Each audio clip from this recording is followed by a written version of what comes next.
पानी बनाने के लिए पर्यावरण, तो हमें 3 दिशाओं में काम करना पड़ेगा कृषि में, मिट्टी, पानी, और तब हम सब अच्छे ग्राम विकास की कल्पना कर सकते हैं, अच्छे रोजगार की कल्पना कर सकते हैं। अब ये होगा कैसे? महत्वपूर्ण बात होगी, ये होगा कैसे? तो हम लोगों ने जो अपने अनुभव को समझा है उसको मैं थोड़ा सा रखना चाहूँगा।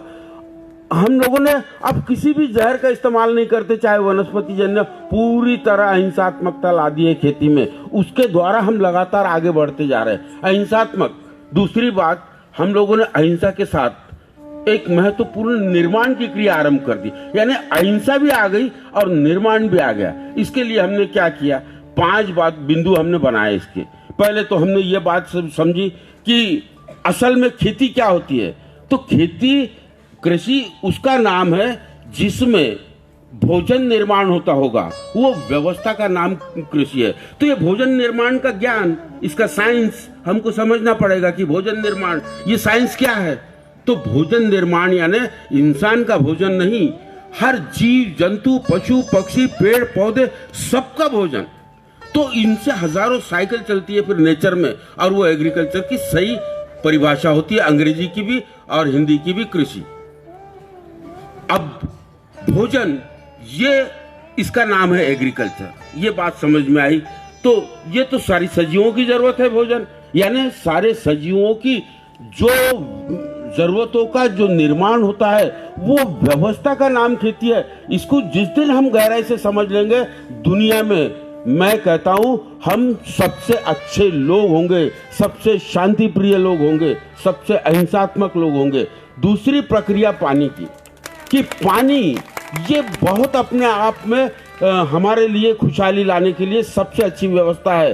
तो सजीवों की जरूरत, पहला भोजन, दूसरा पानी और तीसरी हवा, ये 3 व्यवस्थाएं हमें समृद्धि की ओर ले जाएगी, हमें विनाश की ओर नहीं ले जाएगी। तो ये होगा कैसे? फिर ये करने के लिए हमने 5 बिंदु के तय किए कि 5 बिंदु, इसके सहारे एग्रीकल्चर को ले जाया जाए तो हम सही माने में अपनी खुशहाली की ओर आगे जा सकते हैं। तो ये 5 बिंदु में क्या था? पहला था मिट्टी। मिट्टी को हमने माँ कह दिया कि धीरे धीरे बात समझ में आ गई, अरे भाई ये मिट्टी नहीं, ये हमारी माँ है। तो पहला बिंदु है माँ। ये शक्तिशाली कैसे होगी, इसके विस्तार में जाके तो मैं आज नहीं कह पाऊंगा, क्योंकि समय की मर्यादा को ध्यान में रख के। तो मिट्टी ये हमारी माँ है। ये माँ बलशाली होने के लिए इवोल्यूशन ऑफ नेचर की जो प्रक्रिया हुई, उसके सिद्धांतों का पालन किया। अब उसके सिद्धांतों में क्या पालन किया? उसके सिद्धांतों में पालन किया कि मुझे माँ को शक्तिशाली करना है। तो फिर से 4 बिंदु हो गए महत्वपूर्ण, यानी माँ को बलशाली करने के लिए 4 बिंदु महत्वपूर्ण। पहला बिंदु, गौपालन बहुत जरूरी है। अगर गौपालन नहीं है तो हम अपनी माँ को ताकतवर नहीं बना सकते, क्योंकि इसके फिर कई अध्ययन किए हमने, उनकी चर्चाओं को हम फिर कभी कर सकते हैं। दूसरा, पेड़ के बिना मेरी माँ ताकतवर नहीं हो सकती। ये बात समझ में आया कि पेड़ है तो मेरी माँ है, गोपालन है तो मेरी माँ है, बलशाली है। तीसरा, पक्षियों की चहचहाट होगी तो मेरी माँ ताकत है। पक्षी का और माँ का क्या संबंध? बहुत बड़ा संबंध है, उसका एक साइकिलिंग का संबंध है। तीसरा होने के बाद चौथा, हमने जो साइंस डेवलप किया, जैसे वो अल्बर्ट हावर्ड ने ह्यूमस के सिद्धांत को माना और उन्होंने कहा कि ये ह्यूमस सिस्टम, ये तो जमीन को बेहद शक्तिशाली बनाती है, इससे तो बहुत अच्छी। तो हमने फसल में निकलने वाली घास, फसल के अवशेष और हरी खाद बनाने की स्किल, ये 3 स्किल से हम बायोमास से पूरे रिलेशन तैयार कर देते हैं, नेचर के सारे रिलेशन। यानी हिंसा छूट जाती है, कहीं किसी को मारने की जरूरत नहीं, कहीं जहर खेती में हमको इस्तेमाल करने की जरूरत नहीं। ये 4 के साइंस को समझने की जरूरत है। हमने उसको समझा, उसके द्वारा हम आगे बढ़े तो उसके बहुत अच्छे नतीजे निकले। तो पहला बिंदु तो हमने मास को और माँ के द्वारा 4 बिंदु से उसका विकास। दूसरा, हमने कि बिना पानी आज देश में 80% एरिया डार्क जोन में चले गया है, क्योंकि उनकी व्यापार पद्धति से हम कृषि कर रहे हैं। वो व्यापार पद्धति को कोई लेना देना नहीं, किसान जिए या मरे, किसान हिंसात्मक हो या अहिंसात्मक हो, कोई लेना देना नहीं है। अब हमें तय करना है हमको खुद को कि हमें अहिंसात्मक मार्ग से जाकर प्रगति करनी है या उनके इससे विनाश की तरफ जाना है। तो फिर दूसरी बात समझ में आई कि जितना महत्व माँ का है, हम माँ का दर्जा देके अपने संस्कृति के अनुरूप हम उसका अगर पालन करेंगे तो सही विकास की ओर जाएंगे। आप आश्चर्यचकित होंगे, रिकॉर्ड फसल मिलती है मुझे हर चीज की, कोई दवा का इस्तेमाल नहीं करता, कोई केमिकल फर्टिलाइजर, लेकिन वो धरती इतनी ताकतवर बन गई है देखते देखते कि आज मुझे किसी भी चीज की जरूरत नहीं, क्योंकि उसमें प्रतिकारकता तैयार हो गई। नेचर के इतने चक्र चलते कि किसी भी वनस्पति पे मुझे स्प्रे करने की जरूरत नहीं। इसके काफी और सिद्धांत है। दूसरा, पानी देश का 80% भूभाग हमारा ये डार्क जोन में चले गया है। इसको ग्रीन जोन में फिर से चेंज करने के लिए वो जहर वाली खेती छोड़नी होगी, क्योंकि उसी ने हमारे पानी को बर्बाद कर दिया है और हमारे जमीन के अंदर को पानी को गहराई तक ले जाके पहुंचा दिया है। अब इस पानी के विज्ञान को समझना जरूरी था, तो हम लोगों ने इसके विज्ञान को धीरे धीरे टटोलना चालू किया और समझा इसके विज्ञान। आश्चर्यचकित है कि हम 100% खेत का पानी खेत में रोक देते हैं और वो ग्राउंड वाटर में कन्वर्ट हो जाता है। उसका 40% हम इरिगेशन के लिए इस्तेमाल करते हैं, सिंचाई के लिए। यानी 100% जमीन में डाल दिया। जो 80% एरिया डार्क जोन का प्रॉब्लम है, वो प्रॉब्लम को दूर कर दिया। और धीरे धीरे वो पानी के सहायता से हम लोगों ने अपने जो कृषि का भूभाग है, माँ की समृद्धि से और ये पानी से बेहतर फसल लेने लग रहे हैं। हमको पानी की चिंता नहीं है, ना किसी को करने की जरूरत। अगर इन सिद्धांतों को समझ के हम कृषि की ओर आगे बढ़ेंगे तो किसी को चिंता करने की जरूरत नहीं कि पानी के प्रॉब्लम आएंगे, लेकिन इनके तरीकों को समझना होगा। पहला तरीका, हमने इसके 3-4 तरीके अपनाए, उनका सिर्फ मैं आपको बताता हूं कि क्या तरीकों से अपनाए। पहला तो नेचुरल फार्मिंग की, यानी कुदरती खेती, नैसर्गिक खेती ये की। ये करने से क्या हुआ, इसका डेटा तैयार किया। इसका डेटा तैयार करते समय ऐसा पता चला कि 30% पानी हम लोग जमीन के अंदर नेचुरल फार्मिंग करते हैं तो जमीन के अंदर जाता है, केमिकल में नहीं जाता। केमिकल में जीव जंतु नहीं है, छेद नहीं होते तो पानी जमीन में नहीं जाता, सीधा बह जाता है पानी के साथ मिट्टी। इसमें 30% पानी नेचुरल फार्मिंग में जीव जंतुओं द्वारा छेद करने से वो पानी जमीन के अंदर कन्वर्ट होता है, पहली बात।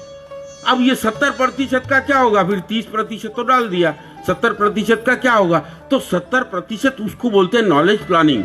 तो फिर हमने यहाँ पे प्लानिंग का इस्तेमाल किया कि फिर हमने उसको, हम लोग सरीवरंबा बोलते हैं यहाँ मराठी में उसको, यानी आप डोली बोल सकेंगे यूपी साइड के लोग, कि डोलियां बनाई, डोलियां बना के डोलियों पे फसल लगाई बारिश में, और वो डोलियों को लॉक करके पानी को रोका। तो वो डोली का ऊंचाई हमने करीब 9 इंच रखी। एक दिन में 9 इंच बारिश होती नहीं, लॉकिंग किया हुआ है, फसल डोली पे लगी हुई है। नेचुरल फार्मिंग में पानी तकलीफ नहीं देता, रोका हुआ पानी, वो रोका हुआ पानी धीरे धीरे जमीन के अंदर रिसाव हो जाता है। इस तरह से डोली पे लगा के लॉकिंग करके हमने पानी को रोका। तो वो कितना रुका, धीरे धीरे वो डोली के जगह पे रुक जाता है, लेकिन उसके आगे की भी क्रिया हमने की। फिर कंटूर फार्मिंग सीखी। कंटूर फार्मिंग से पानी भी रुकता है और 2 टाइम प्रोडक्शन भी बढ़ता है। यानी एक तकनीक जो देहाती बच्चे भी आसानी से सीख सकते हैं, जो 5वीं कक्षा तक पढ़े हैं, वो स्किल को अपना अगर खेत में इसको इम्प्लीमेंट करें तो अपना उपज 2 गुना कर सकते हैं ये तकनीक से। वो तकनीक को फॉलो किया, उससे पानी को रोका।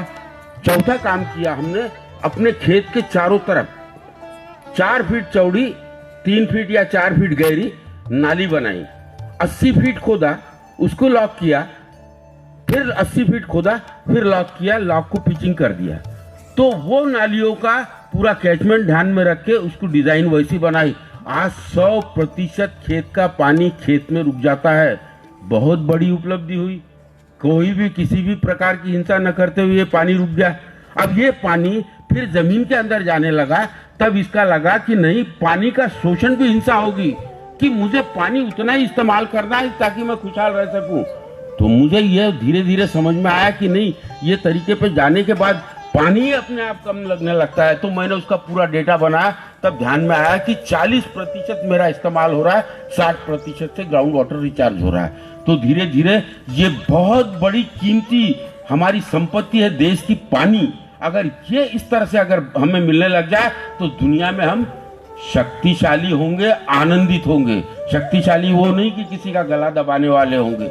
हम लोग पूरी तरह से प्रेम भाव से हम आगे बढ़ सकेंगे। धीरे धीरे समझ में आएगा ये पानी से शक्ति पैदा होगी, किसी को आत्महत्याएं करने की जरूरत नहीं होगी, क्योंकि जो मिट्टी को हमने बनाया वो मिट्टी कहती है कि मुझे दवा की जरूरत नहीं है, मुझे केमिकल की जरूरत नहीं है, तो खर्चों से बच गए।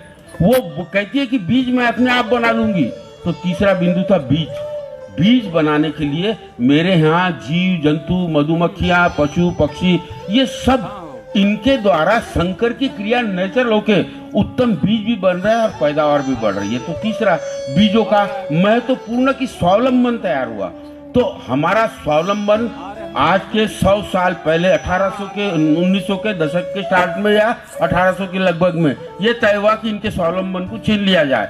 वो हमने अब फिर से प्राप्त करना चालू कर दिया है कि नहीं, इनका व्यापार फले या ना फले, लेकिन हम स्वावलंबन की दिशा में जाके ही खेती करेंगे। तो तीसरी बात ये बात समझ में आई कि हमें बीजों का स्वावलंबन एक बहुत शक्ति प्रदान करेगा। हमें बैंक से कर्ज लेने की जरूरत नहीं, लिया नहीं तो कर्जे में कहाँ डूबेगा। सबसे बड़ी बात तो ये होगी। चौथा होने के बाद पांचवा, फसल चक्र को समझा कि फसल चक्र से जमीन की उर्वरकता कैसे बढ़ती है, फसल चक्र से पानी का कैसे प्लानिंग होता है। तो फसल चक्र को समझा और धीरे धीरे फसल चक्र के द्वारा अपने कृषि को उन्नत स्वरूप दिया। फिर चौथी बात होने के बाद फसल चक्र में कई पैमाने, फसल चक्र में हमें जहर के इस्तेमाल की जरूरत क्यों नहीं है, ये बात पहले समझ में आई। उसका थोड़ा एक उल्लेख करूंगा मैं, फिर थोड़ा अपनी आखिरी बात की ओर जाऊंगा। फसल चक्र में हम लोगों ने धीरे धीरे ये समझ लिया कि व्यापार ने हमें मूर्ख बनाया है। बैंगन बारिश में लेना सिखाया है, गोभी गर्मी में और बारिश में लेना सिखाया है। इसको हटा दो, इसको हटा दो तो तुम्हें जहर मारने की जरूरत ही नहीं होगी। गोभी लेना है तो ये तय करना होगा मुझे कि मुझे सही फार्मिंग करनी है, अहिंसात्मक फार्मिंग करनी है, तो ठंड में ही गोभी लगाऊंगा मैं।